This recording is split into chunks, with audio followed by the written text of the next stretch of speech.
Nephi's first recorded communication with God contained a promise which became a central theme in the Book of Mormon. Inasmuch as ye shall keep my commandments, ye shall prosper.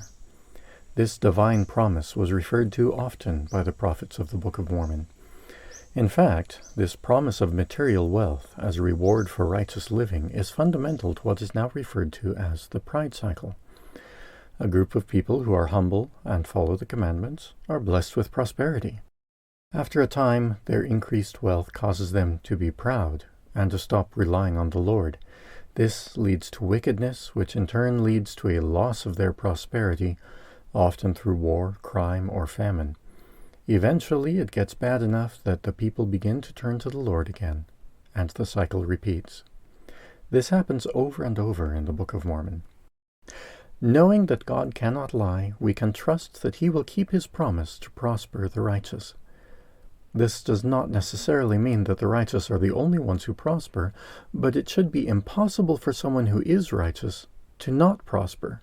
That would mean that God broke His promise. Let's consider an example. Ether was a righteous prophet, and he was a prince, born in captivity, who had to live much of his life as a fugitive, hiding in a cave while watching his people be completely destroyed by war. That can't be right. Let's look at another example.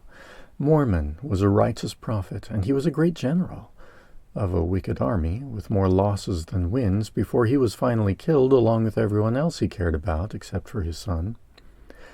Speaking of his son, Moroni was righteous, and he, after witnessing the entire destruction of his people and everyone he knew and loved, lived the remainder of his life fleeing from the Lamanites.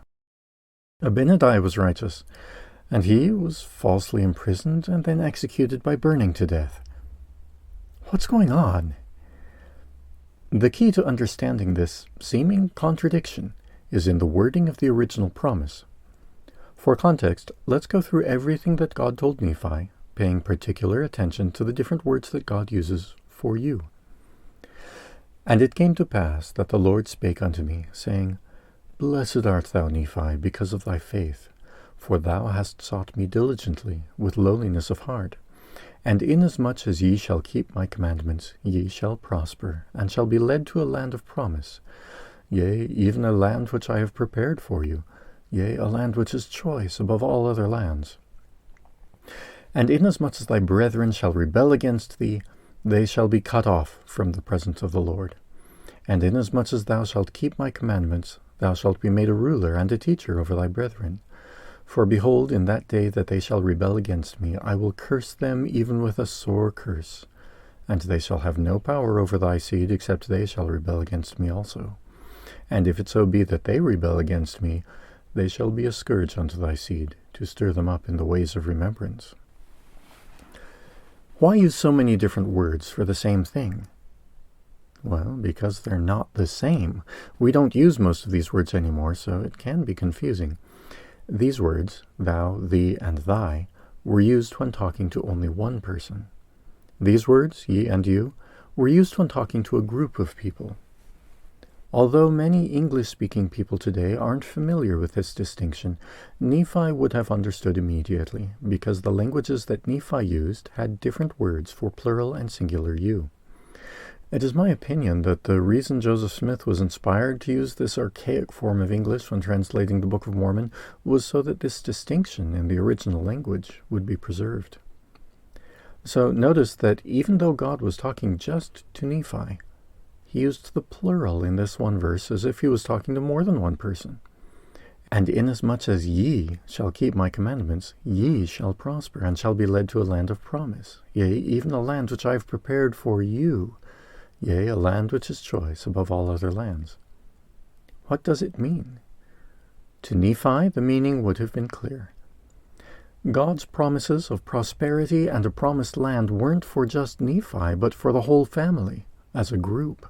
In other words, no matter how righteous Nephi was himself, he was not going to prosper and be led to a land of promise without the rest of his family.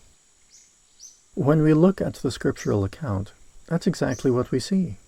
Whenever Laman and Lemuel rebelled, the still righteous Nephi didn't prosper. In fact, he suffered. He got beaten when Laman and Lemuel were mad about losing their wealth, tied up when they wanted to return to Jerusalem, starved when they complained about the last bow breaking, and got tied up again during a terrible storm when they got too wild on the boat. And every time, the journey to the Promised Land was stopped for all of them, until those who were being disobedient repented and did what the Lord had asked.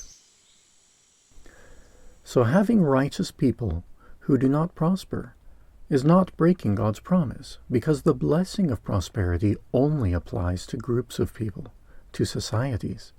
And for societies, the Book of Mormon shows it over and over again. When the people as a whole are righteous, they as a whole inevitably become rich. In the next episode, we'll explore some of these righteous and not righteous societies in the Scriptures to see what we can learn from their examples.